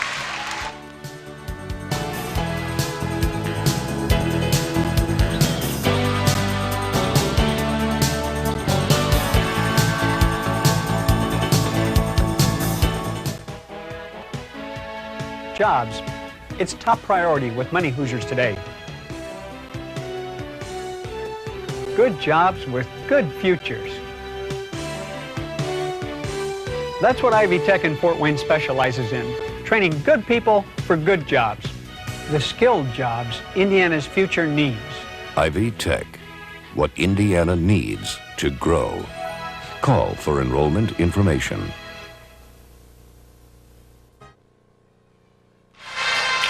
Welcome back to the action here. St. Joe has put off a 10-point lead with 7:49 remaining. Andy Piazza, Coach Andy Piazza from IPFW called timeout, calm his guys down, get some steady shots. St. Joe's come out, has hit 3 3-pointers here to build this big lead, and they're on a little bit of a roll now. IPFW's been a little quick on their shots, and they really need to. They really need to be patient and get the ball either inside or get it outside for the open shot. Well, it's not an impossible situation. 10 points could be made up because there's 7 minutes and 45 seconds left, but there is very little slack to allow here, and things must begin to start happening. Now St. Joe's fallen back into that tight zone defense that we saw a little bit of earlier, although no, they're following everybody through, so it's just a tight man-to-man defense. Jermaine Williams that time couldn't stay in the right spot where Simmons could find him. Scotty made a blind pass, and away it goes. Scotty had some problems. He couldn't find anybody else to get open. St. Joe was playing very hard defensively to deny the ball, and nothing was ever getting open. Scott knew he was going to eat the ball if he tried to shoot it. That's right. So he tried to make the dish and end up in the hands of a St. Joe player. St. Joe's been on fire, John. They've just absolutely been on fire for about 2 minutes. They must have hit 5 or 6 shots in a row, and included in those was 3 3-pointers. Andy must be kind of frustrated now because IPFW right now really isn't breaking down defensively, but they're not, they're really not stopping them. St. Joe's just hot. Well, and one thing for sure, you can't say they're lucky because you don't win 19 ball games going after number 20 here without a pretty fair amount of talent. That's correct, Dave. Right there, Scott Simmons tried to shoot it over a big 6'10" Rod Bailey. That was kind of difficult to do. Yeah. Lan Bullard back into the lineup in the deep right corner. Inside of Jermaine Williams. Jermaine up strong. Couldn't get it to fall. And he gets a tip after Jason Burkhart kept it alive. So they broke that ice that they were skating on for a while. Now they've got to see if they can't put the speed skates on. It's going to start right down on this end, Dave. Or maybe even a ski jump. Big, strong move that time. Move. Kevin Denson. 2 guys have come off the bench here and really, really played strong for St. Joe tonight. Kevin Denson for one, number 13, and then number 33, Rod Bailey. Jermaine Williams. He had a goaltending and the ball went in anyway. Yeah, IPFW really needs to start playing some help side defense, Dave. 13 drove the lane and nobody came up to stop him. So it was well, it wasn't an easy dunk, but there wasn't nobody there in front of him in the rim. Yeah, it was one of those that if you can jump up high enough, you're going to score easily. That's correct.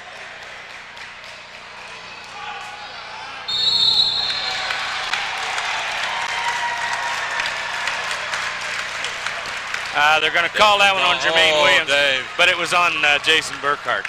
Jermaine was standing in the wrong spot. Yeah. The referee in the baseline, as you saw, just passed us. He didn't see Burkhardt going in there, and looks like Jermaine really didn't touch him that much, and Burkhardt really clobbered him. But and I guess that's a situation where, yes, there was a foul, but they got the wrong guy, and the official who had the better opportunity to call it remained silent. Yep. Jermaine's had an excellent ball game, Dave. Yeah, he's really played hard. hit the boards hard. He got some buckets inside. Just really unfortunate that he had to go to the bench this early. But remember his name, Dave, Jermaine. He's going to be back. That's right, he will. You know, I almost liked it better when St. Joe wasn't missing at the free throw line, because then they weren't hitting quite as well from the field. That's correct, Dave. Yeah. They've missed 4 or 5 here in the second half. They still have that 10-point lead. 63-53. 5.5 minutes to go. Scott Simmons with a drive down the lane. He thought he was fouled, and they didn't come up with it. Mark Brown made a wise decision that time and backed off rather than trying to block that shot. Great hustle by IPFW on the defensive transition. Got that steal.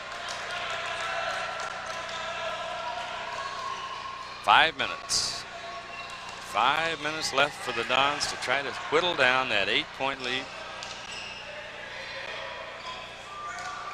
St. Joe will definitely work the clock now. A nice steal by Scott Simmons. Stepped into the passing lane, and he cut off that baseline move that time. 3 by Shane Gibson. So it's a 5-point ball game. Shane spotted up. Just me saw him over the corner. Hey, it's a great pass. Hey, great. As you said earlier, Dave, when it comes to crunch time, yeah, the guy's going to step in there is Shane Gibson. Shane will be there. And this isn't over yet. Yeah, 5 points in 4 minutes. Oh, anything can happen. Anything can happen.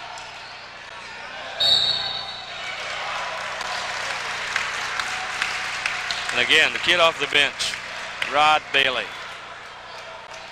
stepping up and having a big ball game tonight. 6'10" sophomore from Indianapolis.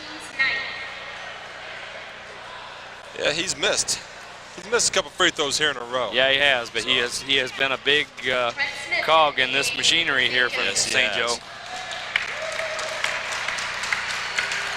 Mark Brown getting a little rest for the Pumas. 6'7" senior from Hebron. As Rod Bailey eyes.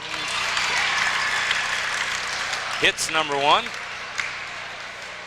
Hang on, Jason, it's a 2-shot foul.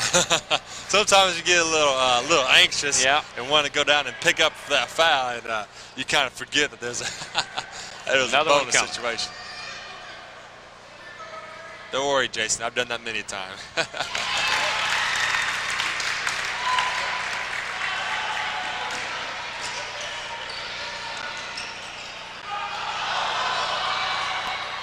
Again, getting a little careless with the ball, but they maintain possession, which is the big thing.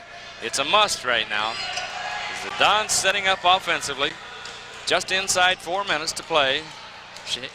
Shane Gibson with the ball inside. And drew the foul against Kevin Denson. Kevin doesn't think so, but it's one of those where it'll get you every time. Shane Gibson stepping to the line. His team, the Mastodons from IPFW, trailing by 7. An opportunity to cut the lead to 5. That's 1. Mark Brown didn't rest long. He's coming back in. Rod Bailey coming out. Pretty fair exchange from the IPFW standpoint, I think. Shane hits number 2. 65-60. 3:45 on the clock. IPFW down to a point where they must play nearly flawlessly from here on out. They really do. 3:30 left, 5-point game. You really need to play some tough D.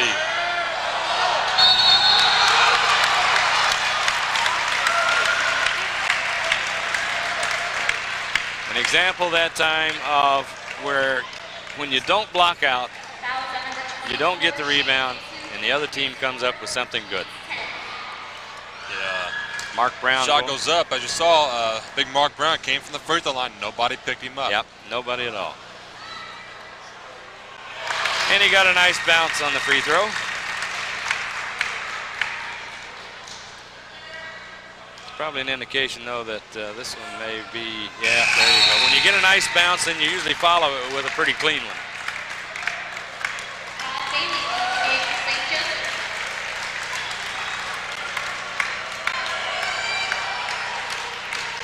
Yeah, that spurt that St. Joe put on a little while ago where in almost the blink of an eye, they blew open a 10-point lead. Jeff Smithy beginning to show a little frustration. He'd sure like for this to have been a little bit different. Looks like he's favoring that bad ankle just a little bit too, John. You know how those bad ankles go, don't you? Yeah, so you know, he picked up his dribble out there, and you know, he got really covered, and he really didn't have much of a chance to get that pass off. Like I said, he was trying to pivot on that bad ankle of his. Well, as we see the Mastodon nearing the center circle, we'll take this timeout for these messages.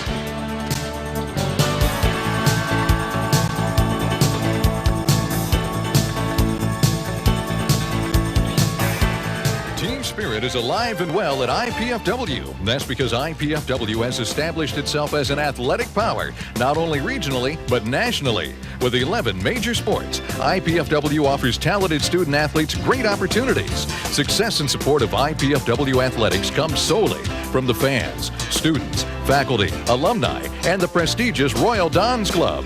The Royal Dons Athletic Club has over 500 members who financially support IPFW athletics, enabling the university to provide scholarships to deserving athletes. Members will receive one or all of the following: season passes to all sporting events, special seating, hospitality room, plus Royal Dons apparel and gifts. In May of '94, IPFW will host the Men's Collegiate Final Four Volleyball Championships. Royal Dons will be first in line to purchase preferred seating. Be a part of the winning tradition. Join the Royal Dons Club. We need your support. Call IPFW Athletics. Get into the team spirit. Well, John, we're back, and it's 3 minutes and 14 seconds of furious opportunity for the Mastodons as they now trail by 8. As we see Trent Smith can the first free throw, and he's shooting number 2. Mark Brown waiting to come back in. Yes, Dave, we've seen IPFW all year shoot very well from the three-point line. Hey, it's only a 3-shot game. You know, it's 3 3-pointers. Hey, and IPFW has done it so many times this year. The key at this end of it's going to be that they be good shots. Exactly, good shots and play some tough defense still. Like that one, that's pretty good. And there was a foul called inside. Looks like a purple guy got caught with his hands on him. Yep. Harry Perry. Holy cow. There goes one for the Cubs. Yeah, Harry got caught trying to deter Scott Simmons' progress down the lane. Scott didn't get a good follow through that time on his free throw. Pretty good free throw shooter overall. One of his last opportunities here at IPFW. Follow through much better that time, so was the end result. Full court pressure by the Dons, about half. And Trent Smith with the ball. Think St. Joe's going to work the clock a little bit here? Yeah, that would be the ideal thing for St. Joe to do right now with the 8-point lead. They want to take as much time as they can. And kind of continuously parade down the lane, and the first guy that gets open, they'll hit the ball. They're down to 10 on the shot clock. Good defense by the Dons. Yes, it was. They've stayed with it. Not necessarily a good shot, but they get the rebound. They needed that rebound, Dave. They really needed that rebound. Bad shot by the first shot by the Pumas. Ball comes back to them. Work checked out. It's a 10-point lead again. 2:14 on the clock now.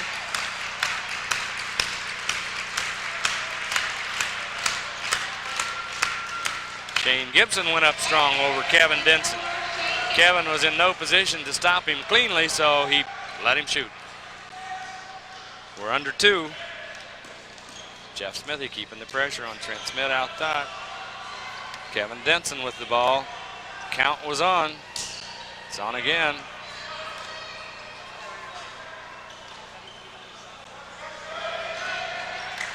Harry Perry with the ball. Kevin Denson. Josh Hauser. Josh with one of his 3. And that's about his 3rd in a row here in the second half. Land Bullard tries to answer and cannot. Boy, Dave, he's hit 3 in a row. You know, he's hit 3 3-pointers in a row there. And IPFW's come down each time that he's made a 3, and we've got a bad shot. Yeah. You know, that last time down, you know, there was no rebounders for IPFW when Land took that 3. Well, as they say, John, St. Joe's on their way to the big dance. Yes, they are. With this victory being number 20 for the season, they're finishing a tremendous year, and they'll be going into the NCAA Division II playoffs. I think that time Josh felt it must be his night and he can't miss from anywhere, but he was about 40 feet away. I guess I didn't take a good look at the shot clock. It might have been running down. But the whole clock is about to run out now on the Mastodons. St. Joe ready to celebrate as their fans stand up with 30 seconds now on the clock. And they're ready for what the postseason might bring them. The Mastodons played hard, played well, couldn't quite get the job done. St. Joe has had a really excellent season all year, played well. 3 from the corner from Scott Simmons. Even though we're kind of disappointed that, you know, IPFW ain't going to end up being very successful tonight. We wish St. Joe the best luck throughout the NCAA tournament. They'll represent the conference pretty well. That's correct. They're good sportsmen. They play hard. But Dave, like you said, none of our guys gave up. None of them did, no matter what happened. None of the IPFW guys ever gave up. Yeah. They went as hard as they did, and things just didn't work out very well. Can't fault the effort. No, sir. And sometimes the effort just doesn't give you the end result that you'd really like to have. And St. Joe now is about to empty their bench with some people who haven't played much tonight. We'll try to quickly give you that rundown. Number 4, Clint Swan. Number 12, Doug Kelly. Number 32, Chad Pulver. Number 14, Roger Fry. And I need one more. Who'd I miss? Oh, number 30 still at the free throw line. Harry Perry. He will be replaced by number 21, Ryan Davis. Number 12, Doug Kelly from the DeKalb area. Yeah. I'm sure he has a few fans here at Hilliard Gates Arena for him. IPFW with 10 seconds left on the clock, trailing 78-66. And surprisingly enough, John, these final point tallies are going to end up closer to the season averages than I had really thought early in the game. I didn't think IPFW would necessarily quite get close to St. Joe's defensive average of about 72, and I didn't think St. Joe was going to get close to their offensive average of about 79. Yeah, for the most part, for a good first half, plus about 7 minutes of the second half, hey, we were right there. Yeah. We were. I mean, we actually had the lead, but St. Joe just went on a little tear, got hot, hit just about everything they took there, Dave. They certainly did. And Jeff Smithy's in. If that goes on, Dave, there ain't much you can really do about it. They're a good ball club. Very.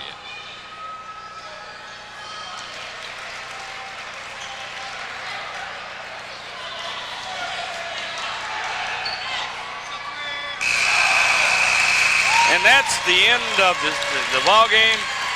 Season is over. GLVC conference comes to an end. St. Joe College will be no worse than tied for second place, depending on how well Kentucky Wesleyan does tonight. Southern Indiana going to be the conference champion, and we wish all 3 of them well as they go through their NCAA play.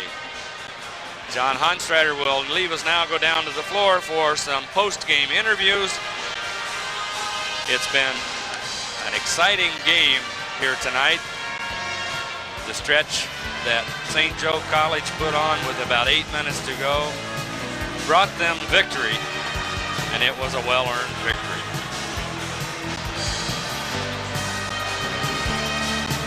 Great night here at the Sports Center.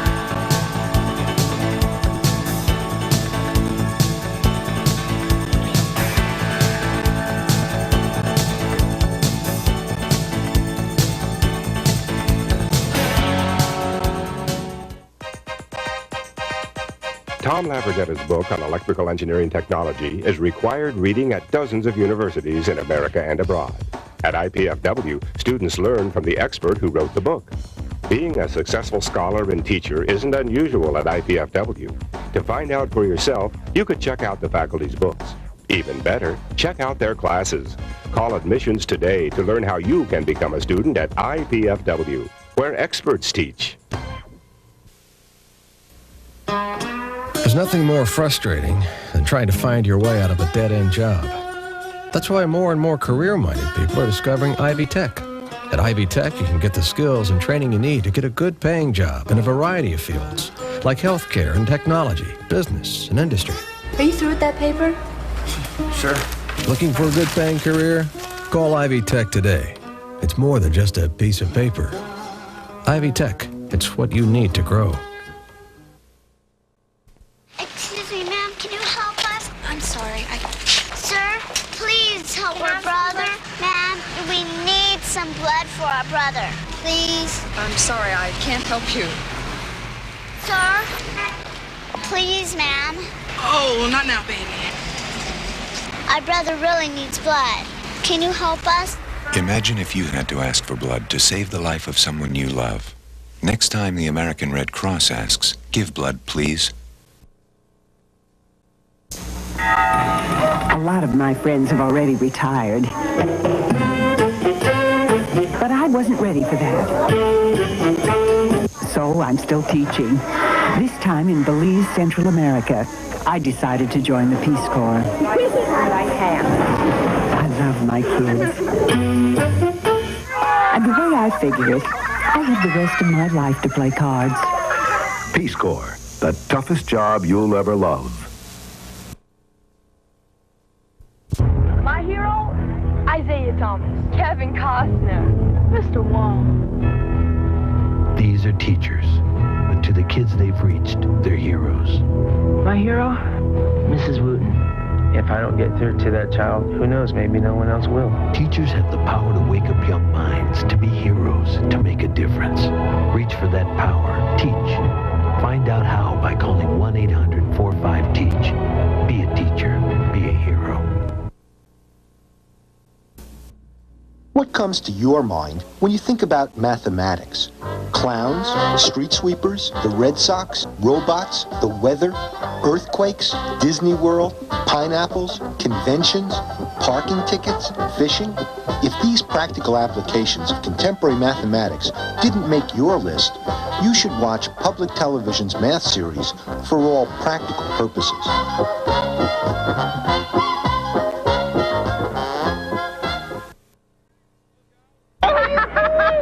You made it. Hey, I couldn't have gotten through physics without you. Yeah, well, you're on your own at college. It's not fair. That's all right. I'm going to get a job, you know. I'm going to start working. I'm going to save. And I'll be in college in another year or two. So, what do you have planned, Mike? I think I'm going to go home and make a sandwich. Okay. Support the United Negro College Fund. A mind is a terrible thing. Okay, think of something that you hate somebody or whatever you want. Say that you hate me or something. Yeah, John, I missed all your elbows in practice. Yeah.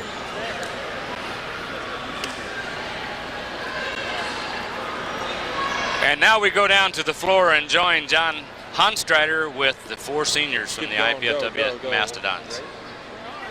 I'm on. Welcome back to the Hillary Gates Sports Center. We've got our Danny Don players of the game here, the 4 seniors tonight. First we'll speak with Jeff Smithy. Jeff Smithy, you've been here for 4 years. You've had a pretty heck of a career, being part of the GLVC championship team last year.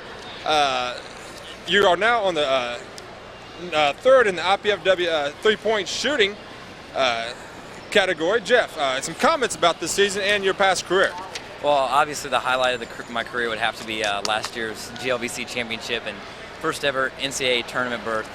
And even though this year wasn't as good as we might have hoped, I thank God that I even had the opportunity to play basketball. A lot of kids don't get that opportunity, and I had a four-year career that you can't ask for anything else. Jeff, I understand that this coming summer you're getting married. Well, not exactly this summer. It's next May. A year from this May, I'm getting married. And matter of fact, she's an ex-Lady Don, Amy Hogan. So I'm really looking forward to that. And she's been a great help to me throughout this year with all the ups and downs. And I just thank the Lord for her. Okay. Thank you, Jeff. We'll move on to Lan Bullard. Lan, last season you were out most of the season for a knee injury. You had surgery. You spent about 9 months rehabilitating, and you really come on this year. You've been here for 4 or 5 years playing for IPFW here, and this year may be one of your finest. You've shown a lot of talent shooting the ball outside. You've shown a lot of strength in taking it to the hole. And your comments on this season and on your career? As far as this season, obviously we had a lot of ups and downs, but it's all in the game. You know, you have to take the good with the bad, and just, go through the motions and try to play hard and have fun. As far as my career, I've had a good career here. It's about education. You just come play ball, go to school, and have fun. That's all I can say. And you've had the opportunity of your little boy watching you play a lot this season, right? Yeah, he came to a few games. He was excited about seeing me play. Okay, we'll move on to Scott Simmons. Scott Simmons really averaged double figures for the GLVC team last year. And this year, he's really poured it on. Scored 20 more points, 6 out of his last 7 games. One of the best three-point shooters IPFW has had. You rank in the nation leaders in Division II in three-point shooting, and I believe if not the top, you're in the top 3 places of the GLVC. You had a pretty good shooting night again tonight. Some feelings about you about the season and about your career?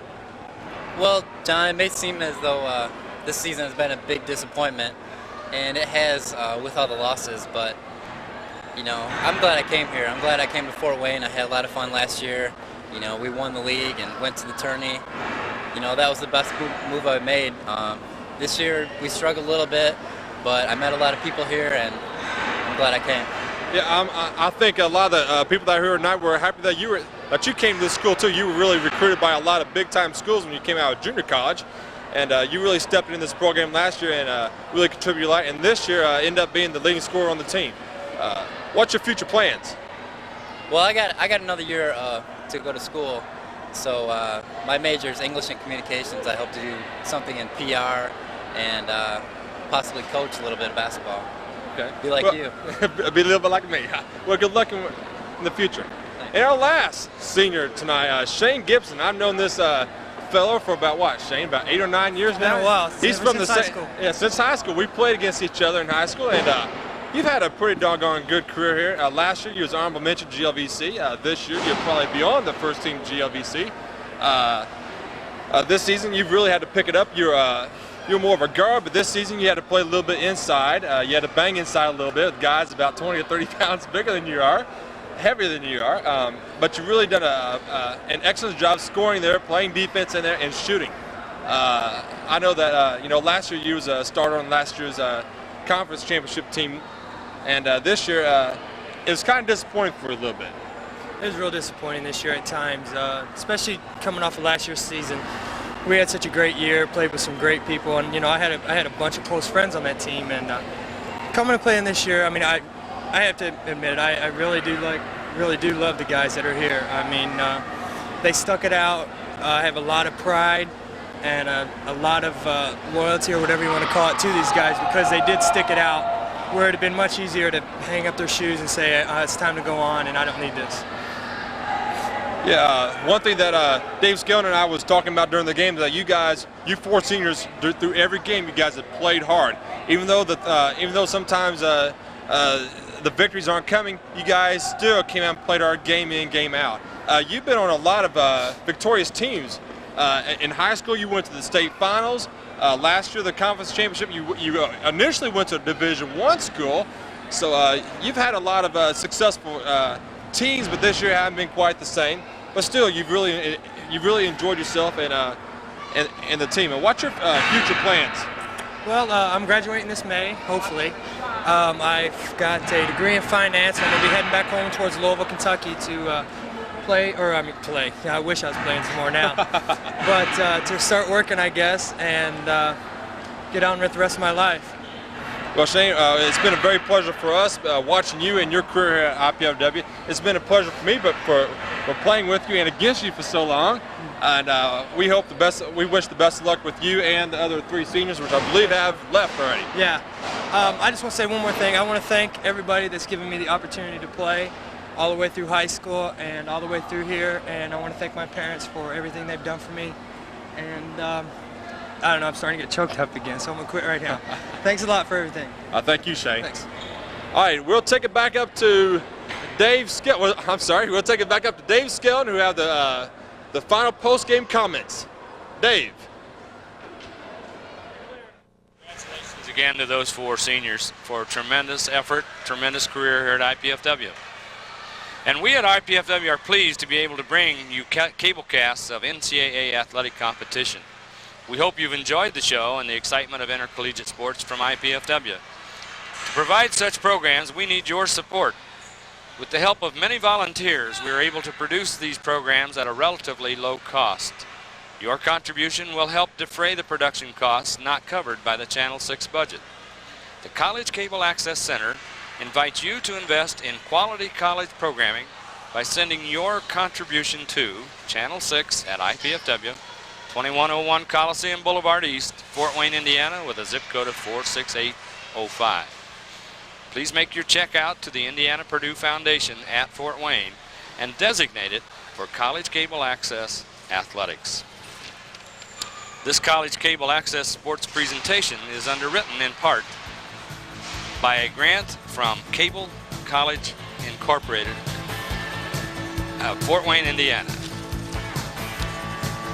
We'd like to take this time to thank the Channel 6 volunteer crew and the Learning Center, Resource Center at IPFW for their contributions to the live production of our basketball games this evening. The telecast of this IPFW sports event is copyrighted and the sole property of the College Cable Access Center at IPFW. Unauthorized duplication, exhibition, retransmission, rebroadcast, or other use of this event without express written consent is strictly prohibited.